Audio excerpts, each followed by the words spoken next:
રાજકોટ જિલ્લાના ઉપલેટામાં અખિલ ભારતીય કિસાન સભા દ્વારા મામલતદારને આવેદનપત્ર આપવામાં આવ્યું છે.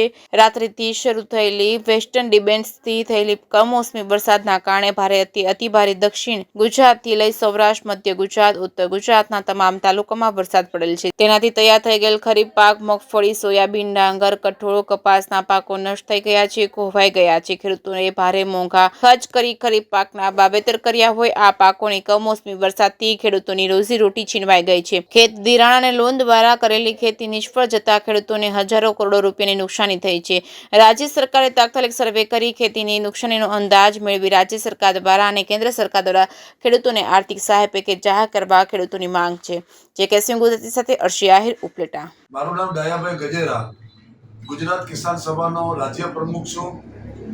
તારીખ 25 થી તારીખ 31 સુધી 7 દિવસ સુધી ગુજરાત રાજ્યમાં પડેલા માવઠાના ભારેથી અતિ ભારે વરસાદથી ગુજરાતમાં ખરીફ પાકના વાવેતર મગફળી, સોયાબીન, કપાસ, કઠોળ અને ડાંગરના પાકો નિષ્ફળ થઈ ગયા છે.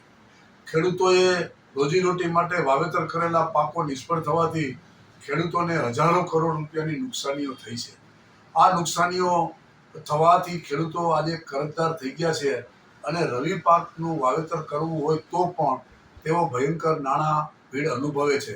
ખાતર, બિયારણ વગેરે લેવાના પૈસાઓ પણ તેમની પાસે હયાત નથી. ત્યારે ખેડૂતોમાં સામાન્ય રીતે ચારે બાજુથી એક જ અવાજ ઉઠ્યો છે કે ખેડૂતોનું પાક ધિરાણ માફ કરો અને ગુજરાત સરકાર, કેન્દ્ર સરકાર સમક્ષ આ ખેડૂતોની થયેલી નુકસાની અંગે રાહત પેકેજ માંગે અને ખેડૂતોને પૂરતા પ્રમાણમાં જો સહાય થાય તો જ ખેડૂતોનું વરસ પાર ઉતરી શકે તેમ છે. આ બાબતથી સરકાર પણ સારી રીતે જાણતી હોવા છતાં સરકારના પ્રતિનિધિઓ ગામડે ગામડે જઈ અને ખેડૂતોની રૂબરૂ મુલાકાત અને પાકની રૂબરૂ મુલાકાત લીધેલ હોવા છતાં સરકારશ્રીમાં કોઈ એવો અવાજ દેખાતો નથી. ત્યારે ખેડૂતો અકળાઈ ઉઠ્યા છે અને ચારે બાજુ ખેડૂતો પોતાની માંગને મજબૂત કરી રહ્યા છે. જો સરકાર સમયસર પગલાં નહીં ભરે તો આવનારા સમયમાં ઉગ્ર આંદોલન થશે.